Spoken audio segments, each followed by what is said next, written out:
नमस्कार। गिरीश गुप्ता के चैनल में आपका स्वागत है। इन्वेस्टमेंट सिंप्लीफाइड सीरीज़ में हम कंपनीज़ के बिजनेस मॉडल का अध्ययन करते हैं। हम ये जानने की कोशिश करते हैं कि कंपनी का कारोबार क्या है, कंपनी की स्ट्रेंथ और वीकनेसेस क्या हैं और कंपनी की भविष्य की योजनाएं क्या हैं। और वे सब इसलिए ताकि आप शेयर के बारे में एक इन्फॉर्म्ड डिसीजन ले सकें। तो आज जिस कंपनी के बारे में हम बात कर रहे हैं उस कंपनी का नाम है Amara Raja energy and mobility limited. इस कंपनी के बिजनेस मॉडल का अध्ययन करने का अनुरोध हमें श्री गिरीश जैन जी ने किया है। मैं ये बिजनेस मॉडल की प्रस्तुति शुरू करूं उससे पहले मेरा आपसे एक निवेदन है। मेरे वीडियो में बताए गए किसी भी कमेंट से आपको प्रभावित नहीं होना है, इन्फ्लुएंस नहीं होना है और शेयर की खरीद फरोख्त के बारे में आपको अपने फाइनेंशियल एडवाइज़र से पूछकर ही निर्णय लेना है। मेरी इस वीडियो में किसी भी शेयर को खरीदने या बेचने की कोई राय नहीं है। तो चलिए इस कंपनी का बिजनेस मॉडल शुरू करते हैं गिरीश जैन जी की अनुरोध पर। तो देखिए, इस कंपनी का जो पहले नाम था वो अमारा राजा बैटरीज था। अब एक हमने वीडियो बनाया था HBL पावर कंपनी के बारे में और आपको ये ध्यान होगा कि उस कंपनी ने भी अपना नाम HBL पावर से बदलकर HBL इंजीनियरिंग कर दिया था। इन दोनों कंपनी के बिजनेस मॉडल में काफ़ी समानता है।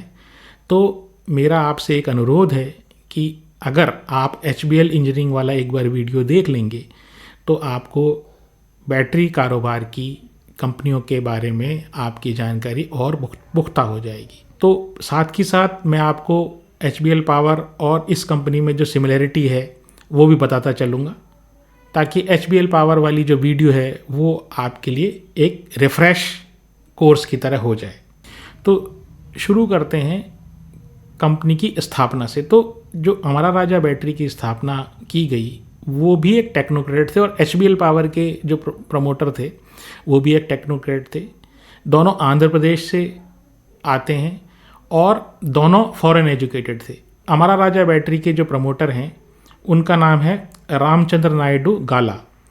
उन्होंने रुड़की इंजीनियरिंग कॉलेज से, जो अभी IIT रुड़की कहलाता है लेकिन उस टाइम वो एक्चुअली रुड़की इंजीनियरिंग कॉलेज या टॉमसन कॉलेज ऑफ इंजीनियरिंग कहलाता था, तो वहाँ से उन्होंने इंजीनियरिंग किया और उसके बाद अमेरिका चले गए। अमेरिका में उन्होंने डबल मास्टर्स किया, मतलब एक मास्टर्स वो रुड़की से करके गए थे और दूसरा मास्टर्स उन्होंने इंजीनियरिंग में अमेरिका से किया। उसके बाद 1985 में उन्होंने इस कंपनी की अमारा राजा बैटरीज़ की स्थापना की।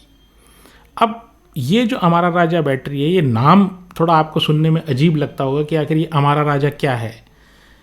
तो देखिए, उनके जो फादर हैं रामचंद्र नायडू गाला साहब के जो फादर थे उनका नाम था राजगोपाल नायडू और उनकी मदर का नाम था अमरावती। तो अमरावती से अमरा ले लिया और राजगोपाल नायडू से उन्होंने राजा ले लिया। तो ये अमारा राजा उन्होंने कंपनी का नाम अपने पेरेंट्स के नाम के ऊपर रख दिया। तो यहाँ से अमारा राजा बैटरीज की 1985 में शुरुआत हुई। इन्होंने 2023 में अपनी कंपनी का नाम चेंज किया। जैसे मैंने आपको बताया, HBL पावर ने भी अपना नाम बदल के HBL इंजीनियरिंग में कर दिया। कारण क्या है कि ये बैटरीज़ की कंपनियां अपना नाम बदल रही हैं? देखिए, बैटरीज़ की जो पुरानी टेक्नोलॉजी थी वो लेड एसिड बैटरी थी और ये एक तो पोल्यूशन करती है, दूसरी बात ये है कि इसमें अनऑर्गेनाइज सेक्टर बहुत ज़बरदस्त तरीके से घुसा हुआ है और मार्केट में कॉम्पिटिशन बहुत है। ये डाइवर्सिफाई कर रहे हैं रिलेटेड एरियाज। जैसे आप अगर HBL पावर या HBL इंजीनियरिंग कंपनी को देखेंगे तो उन्होंने रिलेटेड एरियाज में डाइवर्सिफिकेशन किए। जैसे वो कवच ब्रेकिंग में चले गए या वो रेलवे के डिस्प्ले बोर्ड में चले गए। तो इसी प्रकार से जो अमारा राजा बैटरीज हैं उन्होंने भी अपना नाम बदल के अमारा राजा एनर्जी और मोबिलिटी इसलिए रखा ताकि वो अपने बिजनेस को डाइवर्सिफाई कर सकें। अब कौन से फील्ड में वो आ रहे हैं वो मैं आपको बताऊंगा। पहले इनका कारोबार समझ लेते हैं कि आखिर ये कारोबार क्या करते हैं। तो अमारा राजा बैटरीज़ का जो मेन कारोबार है वो लेड एसिड बैटरीज़ का है। तो वो लेड एसिड बैटरी क्या हुई, वो जो आपकी गाड़ियों में लगती है, जो यूपीएस में लगती है, अनइंटरप्टेड पावर सप्लाई, जो आपके कंप्यूटर्स के साथ जो एक बैटरी लगी रहती है, तो वो सारी बैटरीज जो होती है ना, उनका कारोबार ये करती है। अब कौन कौन से सेगमेंट में करती है, कहाँ कहाँ काम आती है, तो देखिए ये B2B सेगमेंट में भी है और B2C सेगमेंट में भी है, यानी बिजनेस टू बिजनेस सेगमेंट में भी है और बिजनेस टू कंज्यूमर सेगमेंट में। अगर आप HBL इंजीनियरिंग की बात करेंगे तो उन्होंने एक डेलिबरेटली स्ट्रेटेजी बना रखी है कि वो बिजनेस टू बिजनेस में ही काम करेंगे, बिजनेस टू कंज्यूमर में काम नहीं करेंगे। तो जो हमारा राजा एनर्जी एंड मोबिलिटी कंपनी है, वो B2B और B2C में काम करती है। B2B में वो 2, 3 और 4 व्हीलर्स के लिए बैटरी बनाती है। तो ये सेगमेंट तो वो कहलाता है उनका ऑटोमोटिव सेगमेंट। उसके अलावा वो इंडस्ट्रियल सेगमेंट में भी प्रेजेंट है।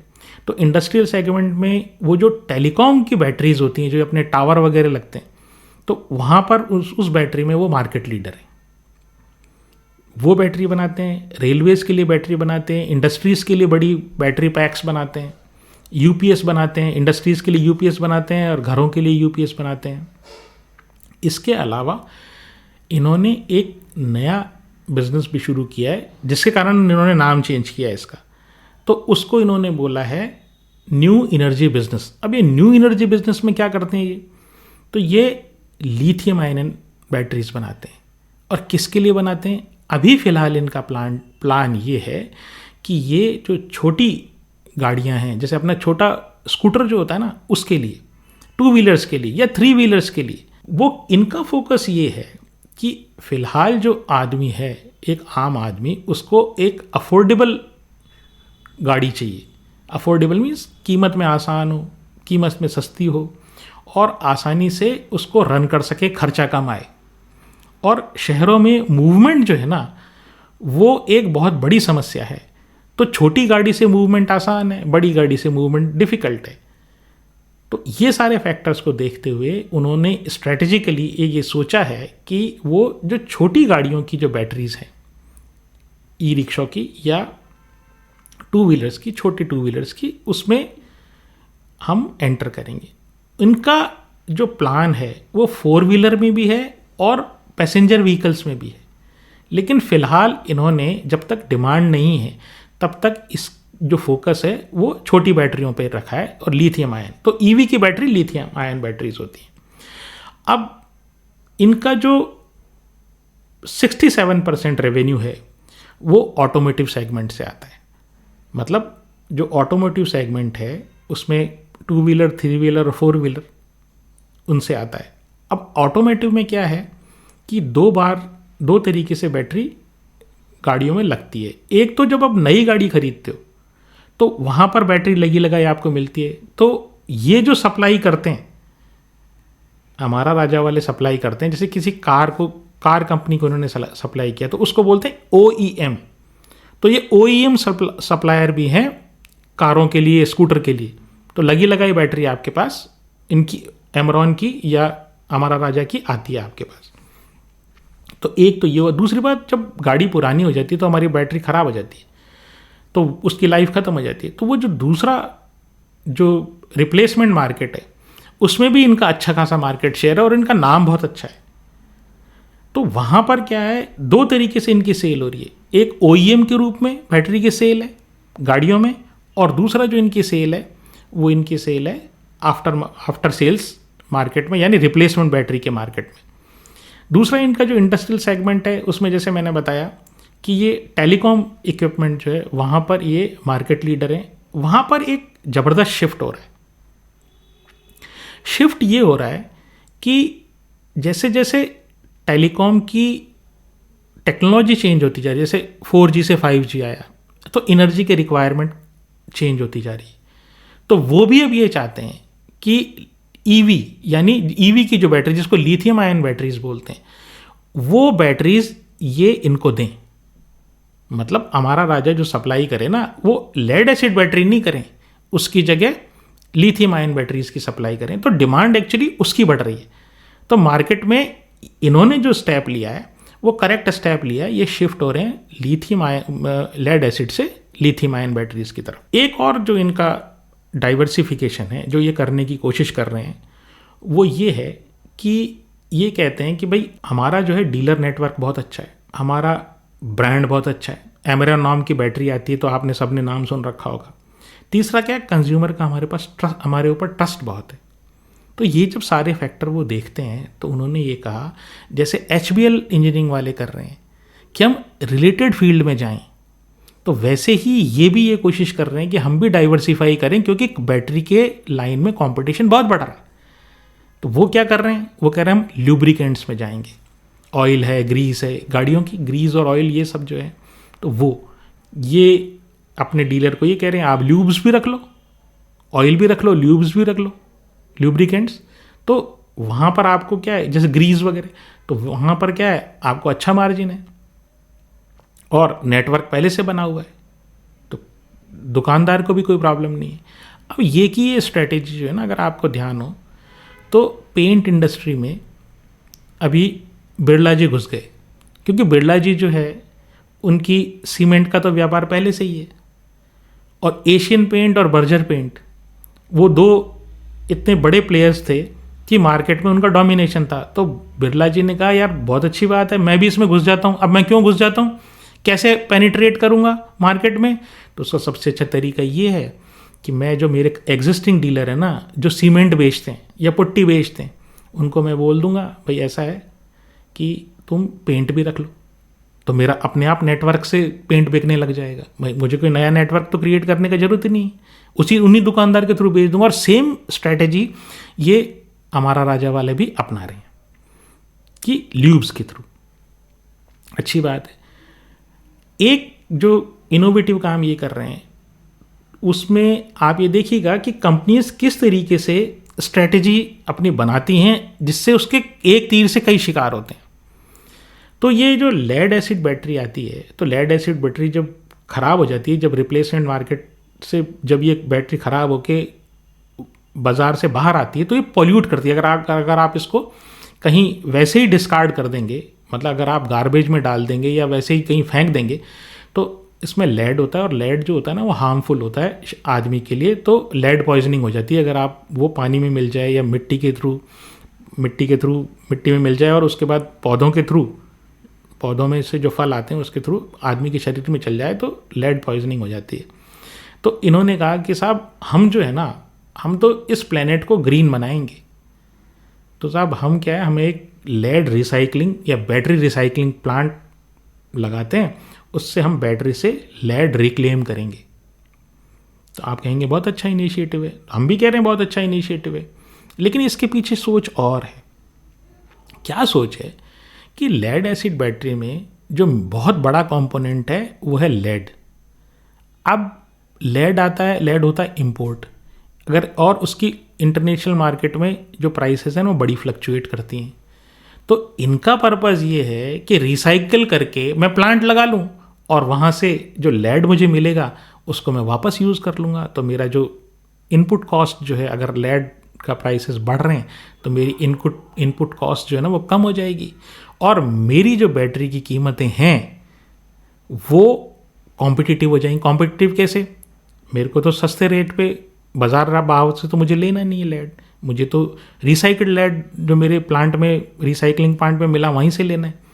तो अगर मान लीजिए इंटरनेशनल मार्केट में लेड की प्राइसेस बढ़ी हुई हैं, तो बैटरी की कीमत, बाकी जो मेरे कॉम्पिटिटर हैं वो तो बैटरी की कीमत बढ़ाएंगे क्योंकि लेड की कीमत बढ़ गई, लेकिन मैं नहीं बढ़ाऊंगा।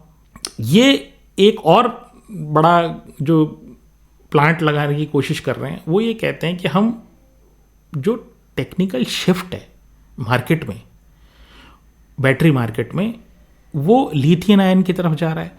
अब हम क्या करते हैं, हम एक इतनी बड़ी बैटरीज बनाएंगे कि उसको हम जोड़ेंगे जो रिन्यूएबल सोर्सेज ऑफ एनर्जी की बिजली से। कैसे, तो वो जैसे मैंने आपको सुजलॉन वाली वीडियो में बताया था कि इलेक्ट्रिसिटी को स्टोर नहीं कर सकते आप, उसको आपको ग्रिड में डालना ही पड़ेगा, या तो कंज्यूम करोगे या वो वेस्ट हो जाएगी। तो ये कह रहे हैं कि जो इंटरमिटेंट सोर्सेज ऑफ एनर्जी है वहाँ पर हम क्या करेंगे, उसको हम स्टोर करेंगे बैटरीज के थ्रू, और फिर ज़रूरत पड़ने पर हम उसको सप्लाई करेंगे। अब इस इंटरमिटेंट सोर्सेज ऑफ एनर्जी क्या हुआ, जैसे विंड मिल है। अब विंड मिल में जब तक हवा चलेगी तब तक तो बिजली बनेगी, अगर हवा नहीं चली तो बिजली नहीं बनेगी। ऐसे सोलर पावर प्लांट में दिन में बिजली बनेगी जब सूरज चमकता है, या दिन में भी अगर बादल हो गए तो बिजली नहीं बनेगी। और आपको अगर किसी गांव को या किसी जगह को आपको रोशन करना है, 24 घंटे अनइंटरप्टेड सप्लाई देनी है, तो उसका क्या तरीका है? तो उसके लिए ये बड़ी बैटरीज, बहुत बड़ी बड़ी बैटरीज बना के उन बैटरीज को चार्ज करेंगे, और किसके थ्रू? रिन्यूएबल एनर्जी के थ्रू। और जब जरूरत पड़ेगी तो उसको ग्रिड में डालेंगे। मतलब सुबह मान लीजिए सोलर पावर प्लांट है तो सुबह चार्ज हो गई, और फिर जैसे शाम को बिजली बंद हो गई, सूरज की रोशनी खत्म हो गई तो बिजली बनना बंद हो गया। अब मैं बैटरीज के थ्रू उसको ग्रिड में डाल दूंगा, तो ग्रिड से क्या होगा कि जिस भी शहर को मुझे रोशन करना होगा या किसी गांव को रोशन करना होगा तो मैं आसानी से रोशन कर पाऊंगा। तो ये इनकी स्ट्रैटेजीज हैं। अब बात करते हैं कि इनकी प्रॉब्लम्स क्या हैं। देखिए, सबसे बड़ी प्रॉब्लम ये है कि हालांकि ये सेकंड नंबर का मार्केट शेयर है एक्साइड इंडस्ट्रीज के बाद, ठीक है, बैटरी सेगमेंट में, लेकिन कॉम्पिटिटिव इंटेंसिटी इस इंडस्ट्री में बहुत ज़्यादा है। अब इस बात का क्या मतलब हुआ? देखिए, लेड एसिड बैटरीज की टेक्निक इतनी पुरानी हो गई कि ऑर्गेनाइज और अनऑर्गेनाइज जितने भी प्लेयर्स हैं ना, वो एक दूसरे को की रेटें काटने में लगे हुए हैं। ऑर्गेनाइज तो फिर भी आपस में मिल जाते हैं, लेकिन उनका कंपटीशन अनऑर्गेनाइज से बहुत है। तो छोटे छोटे मैन्युफैक्चरर जो हैं वो उस लेड एसिड बैटरीज की टेक्निक लेके और लोकल बाज़ार में चलाते हैं। तो ये एक बड़ी प्रॉब्लम है। दूसरी बात जो है, रॉ मटेरियल का फ्लक्चुएशन। अब इतना कंपटीशन है तो आपके रॉ मटेरियल जो भी आपका है वो अगर उसके प्राइस में फ्लक्चुएशन हो गया या ऊपर चले गए वो प्राइसेस, आप में इतनी क्षमता होनी चाहिए कि उस प्राइस को आप ग्राहक को पास ऑन कर दो। लेकिन प्रॉब्लम क्या है? कंपटीशन वाला इतना है, कंपटीशन इतना ज़्यादा है कि आप आसानी से उसको ग्राहक को पास ऑन नहीं कर सकते। ये एक या दो प्लेयर होते हैं वो तो कर देते हैं पास ऑन, बाकी ज़्यादा प्लेयर होते हैं जहाँ अनऑर्गेनाइज प्लेयर से फाइट होती है, वहाँ पर बहुत आसानी से ये प्राइस राइज पास नहीं हो सकती। तो जो तीसरी चीज़ है वो चाइना से, वो चाइना की जो बैटरीज आती हैं, चाइनीज़ बैटरीज आती हैं, उनसे भी इनका कंपटीशन है। अब इनका स्ट्रॉन्ग पॉइंट क्या है? इनकी स्ट्रेंथ जो है ना वो एक्सपीरियंस मैनेजमेंट है। देखिए, तीसरी पीढ़ी काम कर रही है। इनके जो फादर थे उन 1985 में उन्होंने इस कंपनी को स्थापित किया। उसके बाद उनके सन और उनके सन, तो ये तीसरी पीढ़ी एक्चुअली जो है इस कंपनी में एक्टिव पार्टिसिपेशन कर रही है। दूसरी चीज़ ये कि बहुत बड़ा नेटवर्क है इनका, बैटरीज का बहुत बड़ा नेटवर्क। आप गांव-गांव में कहीं चले जाएंगे आपको अमारा राजा की एमरॉन बैटरीज जरूर मिल जाएगी। तो करीब 1 लाख इनके पॉइंट ऑफ सेल है। फिर 50 कंट्रीज़ में इनका एक्सपोर्ट होता है। और जो इनकी R&D है, मतलब ये रिसर्च में बड़ा फोकस करते हैं। और यही चीज़ अगर आपने नोट की हो तो HBL इंजीनियरिंग वाली कंपनी में भी उनका फोकस R&D पे बहुत था, क्योंकि R&D आपको एक कॉम्पिटिटिव एज देती है। जो अगर आप R&D करके कोई नया प्रोडक्ट बनाएंगे तो उसकी डिमांड बहुत ज़्यादा होती है और उसकी एक्सेप्टेबिलिटी बहुत ज़्यादा होती है, क्योंकि दूसरा प्रोडक्ट जो होता है वो उस नए प्रोडक्ट के सामने इन्फीरियर रह जाता है या घटिया रह जाता है। फिर प्रोडक्ट प्रोफाइल इनका जो है, ये इंडस्ट्रियल बैटरीज भी बनाते हैं, लेड एसिड बैटरीज भी बनाते हैं, लिथियम आयन भी बनाते हैं, जो UPS भी बनाते हैं, 2 व्हीलर 3 व्हीलर 4 व्हीलर की बैटरीज भी बनाते हैं। तो ये क्या है, इनका जो रेवेन्यू है ना वो वेरीड है। यानी कि कभी बिजनेस एक सेगमेंट में, इंडस्ट्रियल में कोई प्रॉब्लम आ गई, इंडस्ट्रियल सेगमेंट में मान लीजिए उतनी बैटरीज नहीं बिक रही, तो ऑटोमोटिव में बिक जाएगी। और इंडस्ट्री B2B में नहीं बिक रही तो B2C में बिक जाएगी। तो इनको परेशान होने का चांसेस कम है। दूसरी बात क्या है, इनका फोकस जो है ना अब UPS पे और डेटा सेंटर की बैटरीज पे हो गया। अब डेटा सेंटर की बात क्या हुई, तो वो हमने नेटवेब वाले वीडियो में आपको बताया था कि जो डेटा सेंटर जो है ना वो AI के काम भी आते हैं, मतलब जहाँ से ये डेटा सेंटर एआई के लिए लाइब्रेरी है, ठीक है। चिप्स जो हैं वो तो ब्रेन है, और एआई ये डेटा सेंटर उसकी लाइब्रेरी है। इसके अलावा डेटा सेंटर्स जो हैं वो क्लाउड कंप्यूटिंग में भी काम आता है। तो अगर आपको ये सब चीज़ें समझ में नहीं आ रही हो तो आप एक बार मेरा नेटवेब वाला वीडियो देख लें, वहाँ से आपको बहुत अच्छे से समझ में आ जाएगी क्लाउड कंप्यूटिंग या जो आपका जो डेटा सेंटर्स या एआई का जो काम होता है वो किस तरीके से होता है। इनका एक 10 साल का 9500 करोड़ का कैपेक्स प्लान है, जो ये बड़ी बड़ी लिथियम आयन बैटरीज बनाएंगे। मतलब लिथियम आयन वो ईवी वाली टाइप की बैटरीज। तो वहाँ पर क्या है, इनका मतलब बहुत ही हैवी ड्यूटी बनाने का इरादा है इनका। उन बैटरीज को बड़ी विशाल बैटरीज बनाना, छोटी बैटरीज नहीं। वो क्या करेगी, वो एक्चुअली जो बड़ी रिक्वायरमेंट आएगी ना, जो बड़ी पावर की, ज़्यादा पावर की जो रिक्वायरमेंट आएगी उनको फुलफिल करेगी। तो 10 साल में इनका 9500 करोड़ का इन्वेस्टमेंट करने का इरादा है। कंपनी के प्रमोटर होल्डिंग की बात करूं तो कंपनी के जो प्रमोटर की होल्डिंग है वो करीब करीब 33% है, एफआईआई की होल्डिंग 22% है, डीआईआई की 15% है और पब्लिक की 31% है। तो बहुत बैलेंस्ड सी होल्डिंग है। मार्केट कैप 17,800 करोड़ रुपए का है। सेल्स और प्रॉफिट में पिछले 12 महीनों में करीब करीब 12% की ग्रोथ हुई है। आरओई 14% का है।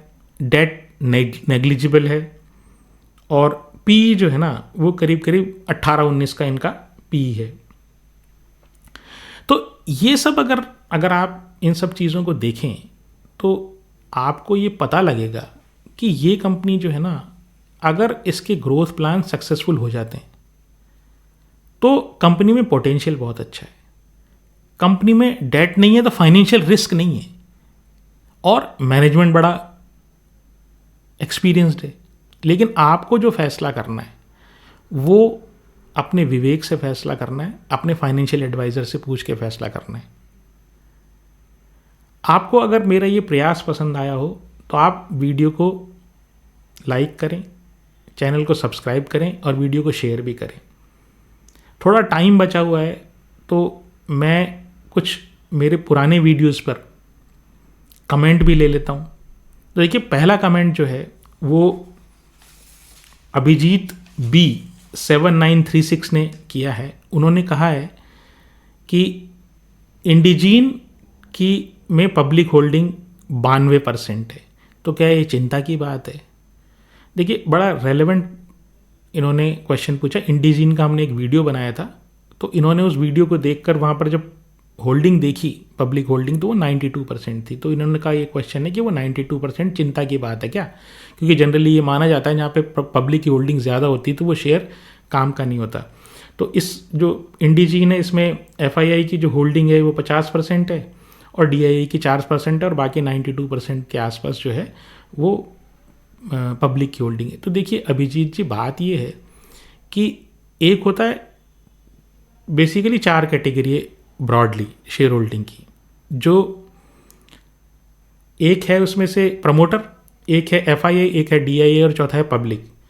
अब प्रमोटर क्या होता है? देखिए, कंपनी लॉ में जो है वो प्रमोटर को डिफाइन किया गया है, वो जो कंपनी को साकार रूप देता है, जो कंपनी को एग्जिस्टेंस में लाता है। मतलब कंपनी का जो माँ बाप है ना, जिसने कंपनी को पैदा किया या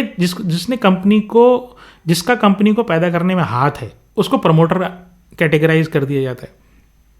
ठीक है। अब मान लीजिए उस प्रमोटर ने अपना स्टेक बेच दिया। ठीक है, आप किसी कंपनी के प्रमोटर हैं। अब आप ये कहते हैं भाई मुझे तो कुछ नहीं करना, मैं तो कोई दूसरी कंपनी चलाने में इंटरेस्टेड हूँ, ये स्टेक मैं बेचना चाहता हूँ और आपने ले लिया, तो आप क्या प्रमोटर नहीं रहोगे? आपने तो पैदा नहीं किया उसको, तो आप प्रमोटर नहीं हो। तो आपकी जो कैटेगरी आ जाएगी ना, वो तो इंस्टीट्यूशंस में आ जाएगी अगर आप इंस्टीट्यूशन हो तो, और नहीं तो आपकी जो पब्लिक में आ जाएगी।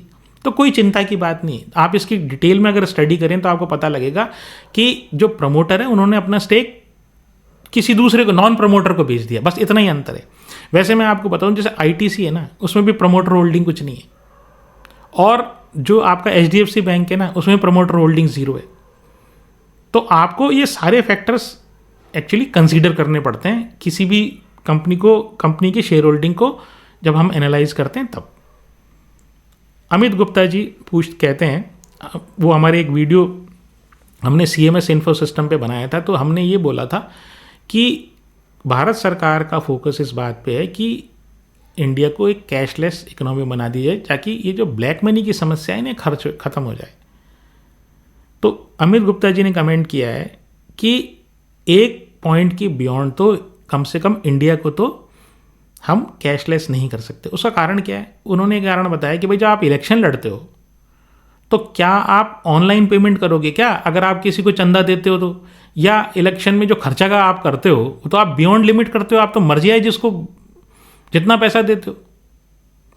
तो वहाँ ऐसी कंडीशन में उनका, अमित गुप्ता जी ये कहना ये है कि पॉलिटिकल विल इस तरफ नहीं होगी कि इंडिया को कैशलेस इकोनॉमी बनाया जाए। और बहुत सटीक और सही कमेंट है उनका। शाहजेब अरमान 1458 कहते हैं कि हम ये थंबनेल बहुत अच्छा लगा, तो हमने एक थंबनेल बनाया था रिलैक्सो का। तो उसमें एक फ़ोटो थी जिसमें चप्पल जो है ना वो ऐसे नीचे की तरफ जा रही थी, जैसे जो स्लाइड होती है ना अपनी फिसल पट्टी जिसको बोलते हैं, तो वैसे नीचे जा रही थी और शेयर का प्राइस उसके नीचे दिखाया जाता है ऐसा डाउनवर्ड स्लोपिंग। तो उन्होंने कहा कि ये शाहजेब अरमान साहब ने कहा कि बहुत अच्छा लगा, हमें भी बहुत अच्छा लगा। ये आइडिया हमारे एक युवा साथी का था जो हमारे साथ काम करते हैं, उनका साथी का, वो उन्हीं को क्रेडिट है, मेरे को कोई क्रेडिट नहीं है। और आपकी जो शुभकामनाएं हैं और आपके जो विचार हैं हमने उनको पहुंचा दिए थे और काफ़ी वो खुश हुए हमारे साथी। एक राजदीप्स वर्ल्ड 14, तो वो कमेंट कर रहे हैं हमारे वैभव ग्लोबल वाले वीडियो पे। तो उन्होंने ये कहा कि विजय केडिया जी ने 50 रुपये में वैभव ग्लोबल लिया है। एक्चुअली मैंने उस वीडियो में ये बोला था कि भाई अब वो तो बड़े आदमी, हमको क्या पता कि कौन से किस भाव में उन्होंने लिया, हमको तो बता के तो नहीं लिया नहीं। तो हम कोई भी काम करें तो सोच विचार के करें, मेरा कहने का उस वीडियो में मतलब ये था। तो इन्होंने उसके ऊपर कमेंट किया कि सब उन्होंने 50 रुपये में लिया है। तो राजदीप जी बहुत अच्छा लगा, ऐसे कमेंट्स आते हैं ना तो दिल बहुत खुश होता है। धन्यवाद आपके कमेंट के लिए, आपने एक एडिशनल इन्फॉर्मेशन हमें दी, हमारे दर्शकों को भी फ़ायदा हुआ होगा। अब एक बहुत ही खूबसूरत कमेंट जो है ना, वैसे आपको पता नहीं पसंद आए या ना आए, बट मैं तो बहुत हंसा इस कमेंट पर उनकी।